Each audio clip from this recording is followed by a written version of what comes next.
আমিও তো চাই তোমার। হ্যাঁ তুমি তুমি এখানে, তুমি অফিসে, তুমি কি হচ্ছে এসব?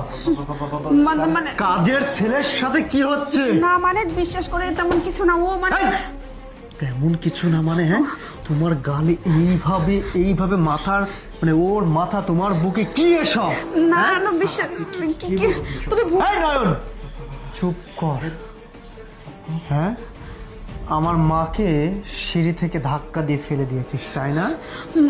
আমার মাকে চাকু দিয়ে কুচি কুচি করা উচিত ছিল। না না না আমার স্বামীকে পরবর্তীতে প্ল্যান করে মেরে দিব। কি বলতেছো তুমি? কিভাবে শুনলাম? আমার মা আমাকে সব কিছু ফোন করে ফোন অন রেখেছিল এতক্ষণ। আমি এতক্ষণ সব কিছু বাইরে নিজ কানে শুনেছি।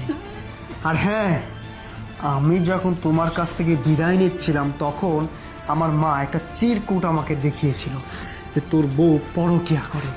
আর নয়ন, তুই আমার বাসার কাজের লোক। সি সি সি।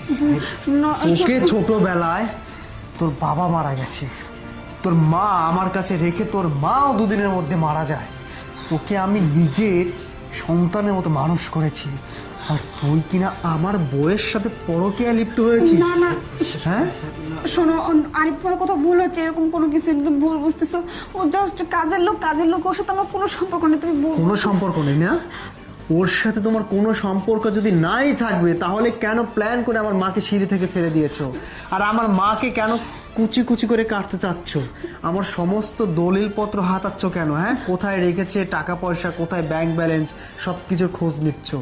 আর ওকে ওকে হ্যাঁ, তোমার পায়ে ও সিসি, এটা বলবো? হ্যাঁ বলো, এটা অস্বীকার করতে পারবে তুমি? ভুল হয়েছে, আমাকে ক্ষমা করে দাও আরিফ, সত্যি আমি ভুল করে। না, তোমার কোনো ভুল হয়নি, সব ভুল করেছি আমি। ওকে বিশ্বাস করে, ওকে ভালোবেসে বাড়িতে জায়গা দিয়ে, আর সবচেয়ে বড় ভুল করেছি তোমার মতো একটা খারাপ মেয়ের সাথে রিলেশনে জড়িয়ে সম্পর্ক করে বিয়ে করে। এই দুইটা ভুল আমার জীবনে কাল হয়ে দাঁড়িয়েছে। শুধু আমার না, আমার মায়ের জীবনটাও শেষ করে দিয়েছো তোমরা দুজন। হ্যাঁ, ক্ষমা করে কথা দাও। বলো না, তুই আমার চোখের সামনে থেকে চলে যা, যা বলছি। আরে আর হ্যাঁ, তোমাকে বলছি, তুমি আজকে তোমার বাবার বাড়ি চলে যাবে। তোমার বাবার বাড়ির লোকজন আমার বাড়িতে আসবে, তারপরে ওদেরকে সব কিছু বলবো, তারপরে ওনারা তোমার বিচার করবে। ঠিক আছে? ব্যাগ জামা কাপড় গুছিয়ে তোমার বাবার বাড়ি চলে যাও, যাও বলছি।